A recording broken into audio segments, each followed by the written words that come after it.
Ralba alongside third base coach of the Wall to Wall Suites, Rivera. Another edition of Coach's Roundup, not Players Roundup anymore. So, Coach, you get the off day yesterday. You even mentioned it to me. It felt weird after just 3 games to get an immediate off day. It did feel really weird. It hasn't really happened since the very first series of the year against Springfield. I think it's a great way to start the All-Star break. You know, you get on the road, get the games in, win a series, and then get your break. Then get 6 at home, and then we got 9 straight to finish. So it'll be a grind. Yeah, about to mention that. A break yesterday, but then you only get one more the rest of the season. How do you manage that as a coach, but also what you tell your players? Absolutely. I mean, obviously, you just take it day by day. Right. You can't get too far ahead of yourself. I always like to say present moment focus. You got to be where your feet are. If you start thinking ahead or thinking about the past, nothing good really happens. Speaking from experience, and just that's what they talk about in the bigs. I mean, they play 162 games. 162 games. Yeah. It's a lot more than 54 over a summer. Sure. But that's why these kids are here, to try to get a taste of that pro ball experience. So it'll be a good challenge for us coming down the stretch. Be where your feet are, like you mentioned, but also let's flash back a little bit. 2 of 3 against the Berries, absolutely pivotal against a team that's, let's be frank, right there with you and going to be battling towards the very end. How huge was that to be playing without all 4 of your All-Stars and you get a big win on that Sunday?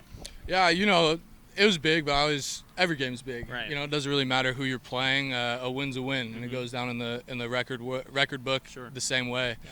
I guess the thing all summer talking about the All-Stars, it's the next guy up mentality. Right. Like, yeah, those guys are good players, but we got some other good players. It'll be nice to get some of them back in there today. But I was pretty proud of how the boys battled going on the road, a little adversity with the umpires. But yeah, I was proud of them. Talk about where your feet are once again, but I look in the dugout, you have all 15 games kind of mapped out. What's the mentality of that, just kind of knowing what's coming up next? Yeah, I mean, it's been a long summer. We got a great group of guys, and speaking from experience, every summer is different. Even if you do come back and play for the Sweets, it's a completely different group. Kind of the same thing during the school ball season is you get 1 year with those seniors, those freshmen, and now with the transfer portal. So it's really just embracing the time here. 15 games left with this team, these boys. These guys have developed some good relationships, and the coaches have developed good relationship with them, and it's been a fun summer.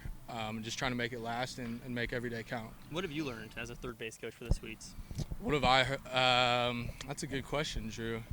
I think I see you sending guys. I've been liking your sends as of late. Yeah, I think it's like I said before. It's just be in the present. You can't worry about the past. Sure. Can't worry about the umpires. I mean, they are what they are. The calls are the calls, and same thing for me. I'm new to coaching third base, but you live with the result and you learn from it and move on. There's definitely been a few that I wish I had back, but it's the same thing as playing. There's nothing you can do about it. Right. Just learn from it and be better the next time. Talk to manager Colby Watto a little bit about this. The Elks, their pitching is super depleted. That's not a question mark. We know that. Do you tell your guys, let's extend these ABs this series? I think the plan's the same no matter what. It doesn't really matter if they have a lot of pitching, no pitching. The plan is to be ready to hit, be ready for the first pitch, some up, out over the zone. And I don't know if it's so much thinking about the bullpen being depleted, but we are playing series baseball. Right. It's not one game. So the goal is to always get the starting pitcher out in the first game especially, see as many arms as you can, and that just makes it harder for them down the stretch. When you look at our bullpen, use just one guy in the first 2 games, and then Fig comes up and shuts it down. A huge barehand toss over to first. I was hyped. You were hyped. The whole team was hyped. How big is that to get guys out of the bullpen who's been here since day 1? Yeah, I mean, it's huge. Anytime you collecting outs, that's the goal. You got to get 27 outs. Doesn't matter how you get it done, but yeah, it's fun, especially for Fig, who's been here since day 1. Like you said, there's something special about the guys that have been there for those first 3 practices. You go through the 54 games and then hopefully make a little playoff push. I mean, that's what it's all about. You want to play as much games as you can during the summer because you only have a finite amount of games you can play in your career. You make every single one count. I want to talk about one guy in specific before we move on. Dom, Cadiz, you look at, you guys were voted the best couple on the TikTok a few days ago, or maybe a couple weeks ago. Anyways, he plays not for the first 35 games he plays with the Sweets. That's the first time he doesn't play. How big has he been to a day in, day out mentality as far as this kid is 18 years old and he wants to play every single day? That's pretty impressive. I mean, if you're a competitor and you really love baseball, that's what you want to do. You don't want to have any days off. And the one thing is he takes pretty good care of his body. He's always in the weight room. He's always one of the first guys out on the field stretching. So I think it really stems from that. And like you said, yeah, he's 18, but I think a lot of the guys look up to him. I mean, he hit the ball that hard. That's naturally what's going to happen. The guys usually gravitate towards the better players on the team. That's more just a reality. Wherever you go, you want to be around the best because that's how you get better. That's who you're competing against. But yeah, like you said, it's been fun to watch him grow throughout the summer, mature a little bit, and just be one of the guys. Like you said, he's got a lot going on. Yeah. But yeah, just trying to keep him in the present, worry about what's going on right now. And get ready for the game today. Last question before we move on to our question of the day. You're always here super early. You say, I don't want to be rushed. What goes into that? What do you do before a game to prepare?